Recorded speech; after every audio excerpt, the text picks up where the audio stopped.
हीच ती सासऱ्यांना बाहेर काढणारी. चेहऱ्यावरून वाटत नाही. नवरा काही म्हणाला नाही. तो काय बोलणार? दोघांनी मिळून तर घराबाहेर काढले.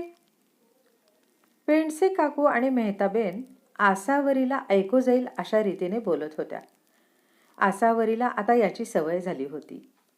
तिचे सासरे आबा केअर सेंटरमध्ये राहायला गेल्यापासून सोसायटीमधील लोकांच्या जळजळीत नजरा, टोमणे यांचा सामना आसावरी आणि असीम दोघेही गेल्या महिनाभर करीत होते.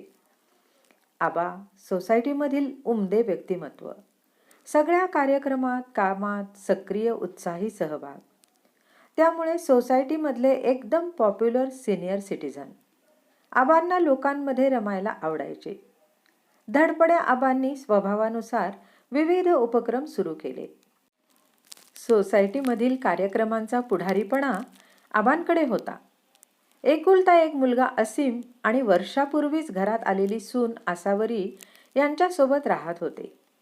असीम विषयी तर कौतुक आधीपासूनच होते. सूनही चांगली मिळाली. खरंच आबा नशीबवान आहेत असे अनेकांचे मत. आपल्या मुलाविषयी आणि सुनेविषयी आबांना अभिमान होता. सून आणि मुलगा दोघेही नोकरी करणारे. आबा दिवसभर घरात एकटेच, त्यामुळे घरातली रोजची कामे आबाच करीत होते. आसावरीला त्यामुळे खूप ऑकवर्ड वाटायचे. पण आबांनी समजावून सांगितले तेव्हा तिचे टेन्शन दूर झाले. सगळे काही सुरळीत चालले होते. पण 2 महिन्यांपूर्वी पाय घसरून आबा पडले. खुब्याला जोरात मार बसला आणि उजवा पाय फ्रॅक्चर झाला. काही दिवस हॉस्पिटलमध्ये मुक्काम होता. वयामुळे खुब्याचे दुखणे बरे होण्यास वेळ लागणार होता. पुढचे 2-3 महिने तरी डॉक्टरांनी आबांना बेडरेस्ट सांगितली. कायम फिरण्याची सवय असलेल्या आबांना आता कंपल्सरी बेडवर पडून राहावे लागत होते. एकटे चालता येत नव्हते, त्यामुळेच त्यांची चिडचिड होत होती. नातेवाईक, सोसायटीमधील लोक भेटून जात होते. हिल स्टेशनला सगळेच जातात. मी काही दिवस हॉस्पिटलला पिकनिकला जाऊन आलो, प्रत्येकाला आबा सांगत होते. आबा काळजी घ्या. काही मदत लागली तर हक्काने सांगा. फक्त एक फोन करा. सगळ्यांनी हेच सांगितले आणि निघून गेले. आबांच्या दुखण्यामुळे सगळ्यात जास्त त्रास झाला तो असीम आणि आसावरीला. ऑफिसला सुट्टी घेतली असली तरी दोघांची खूप धावपळ होत होती. अजिबात न चिडता दोघेही मनापासून आबांची सेवा करीत होते. मी पूर्ण बरा झालो ना, तुमच्या दोघांची दृष्ट काढणार आहे. गेल्या जन्मी खूप पुण्य केले असणार म्हणून तुम्ही आयुष्यात आलात. बोलताना आबांचे डोळे भरून आले. आबा, आपल्या माणसांसाठी नाही करायचे तर मग कोणासाठी? आसावरी म्हणाली. काही दिवसानंतर दोघांनी ऑफिस जॉईन केले. आबांसाठी आलटून पालटून सुट्टी घेत होते. एक जण कायम आबांसोबत राहत होता. त्यांची तब्येत सुधारत होती. काही दिवसानंतर आबा, असीम आणि आसावरी यांच्यात सारे काही आलबेल नाही याची जाणीव सोसायटीतील लोकांना झाली. तिघांच्याही चेहऱ्यावर तणाव दिसत होता. नक्की काय झालंय हे समजत नव्हते. जवळच्या मित्रांनी विचारले देखील, पण आबा काहीच बोलले नाहीत. त्यामुळे लोकांना चर्चेला विषय मिळाला. एके दिवशी अचानक सोसायटीमध्ये ॲम्ब्युलन्स आली. अचानक आबांना ॲम्ब्युलन्समध्ये शिफ्ट केले. सगळ्यांसाठी हा फार मोठा धक्का होता. सगळ्या लोकांच्या चेहऱ्यावरचे प्रश्नचिन्ह पाहून आबा स्ट्रेचरवरून पेंडसे काकांना म्हणाले, काळजी नको, मी ठणठणीत आहे. फक्त काही दिवस केअर सेंटरमध्ये राहायला जात आहे. नशिबाचे भोग म्हणायचे. असीम, आसावरी असा काही निर्णय घेतील यावर कुणाचाच विश्वास बसत नव्हता. सगळ्यांनी विचारणा केली, पण दोघेही काहीच बोलले नाहीत. नशिबाचे भोग, बाकी काय म्हणायचे असे आबा म्हटले. यावरून लोकांनी आपापले तर्क लढवायला सुरुवात केली. प्रत्येक जण आपल्या परीने तिखट मसाला टाकून दुसऱ्याला सांगत होता. नंतर बातमी पसरली की आबांच्या दुखण्याला कंटाळून आसावरीने केअर सेंटरमध्ये पाठविण्यासाठी असीमला तयार केले. त्यानेही वडिलांच्या तब्येतीपेक्षा बायकोचा शब्द महत्त्वाचा मानला. आबांना केअर सेंटरमध्ये पाठवणे अनेकांना रुचले नाही. सगळ्या सोसायटीमध्ये असीम आसावरीच्या विचित्र वागण्याचीच चर्चा सुरू झाली. कालपर्यंत दोघांचे कौतुक करणारे एकदम त्यांना नावे ठेवायला लागले. असीम, हा तुमचा वैयक्तिक प्रश्न आहे, तरी मला वाटते हा निर्णय घ्यायला नको होता. तुम्ही चुकलात. पेंडसे काकांनी आपल्या मनातील खदखद व्यक्त केली. रोजच भेटणाऱ्या लोकांच्या नजरांचा असीम आसावरी यांना खूप त्रास होत होता. दोघांनी नातेवाईक, सोसायटीतील लोक यांना आपली बाजू समजावण्याचा प्रयत्न केला, पण कुणीही ऐकून घेतले नाही. केअर सेंटरमध्ये आबांची तब्येत हळूहळू सुधारत होती. असीम आसावरी रोजच त्यांना भेटायला जात होते. आबा सोसायटीविषयी त्यांच्याकडे चौकशी करीत, परंतु बदललेल्या परिस्थितीविषयी दोघांनीही आबांना माहिती दिली नाही. जवळपास 1.5 महिन्यानंतर वॉकरच्या मदतीने आबांनी पुन्हा गृहप्रवेश केला. 2-4 दिवस पुन्हा लोकांच्या भेटीचा ओघ सुरू होता.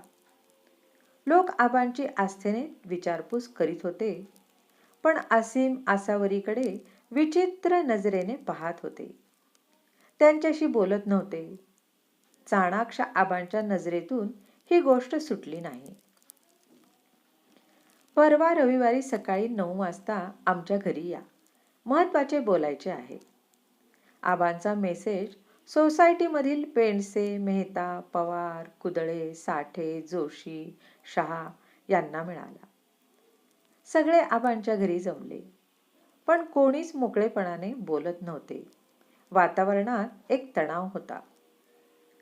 मला माहिती आहे की गेल्या काही दिवसात काय घडले आहे. मी केअर सेंटरमध्ये राहायला गेलो हे कोणाला फारसे आवडले नाही आणि त्यामुळे बरेच गैरसमज झाले आहेत. ते दूर करण्यासाठी मी तुम्हाला इथे बोलावले आहे. आबांनी डायरेक्ट विषयाला हात घातला, त्यामुळे सगळ्यांनाच अवघडल्यासारखे झाले. आबा स्पष्टच बोलते.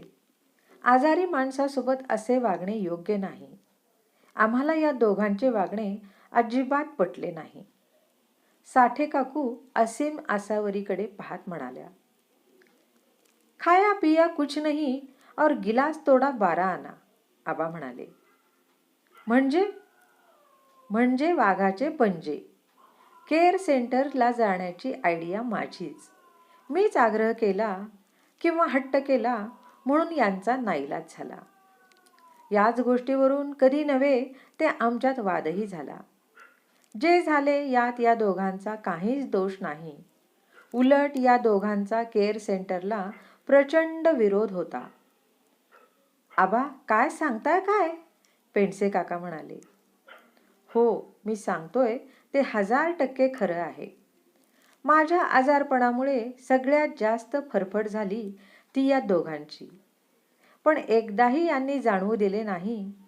खूप मनापासून ऑफिस, घर आणि मी तिन्ही फ्रंट सांभाळल्या. हॉस्पिटलमधून घरी आल्यावर यांची होणारी ओढाताण माझ्या लक्षात आली. दोघांपैकी एकाला सतत माझ्यासोबत राहावे लागत होते.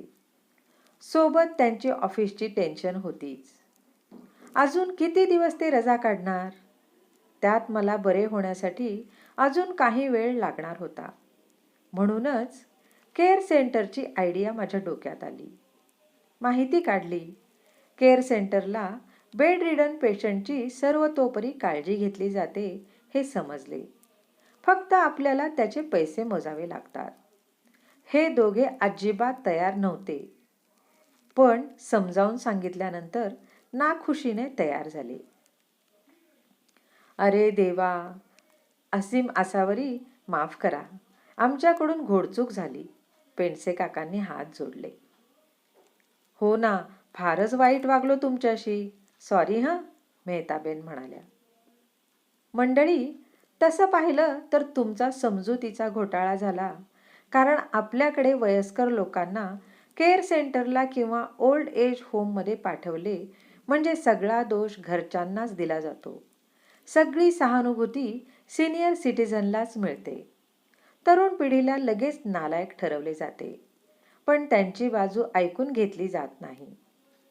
हे अगदी खरं आहे, जाधव बोलले. आजकाल बऱ्याच घरात नवरा बायको नोकरी करतात. त्याच वेळी घरात आजारी व्यक्ती असेल तर परिस्थिती फार अवघड होते.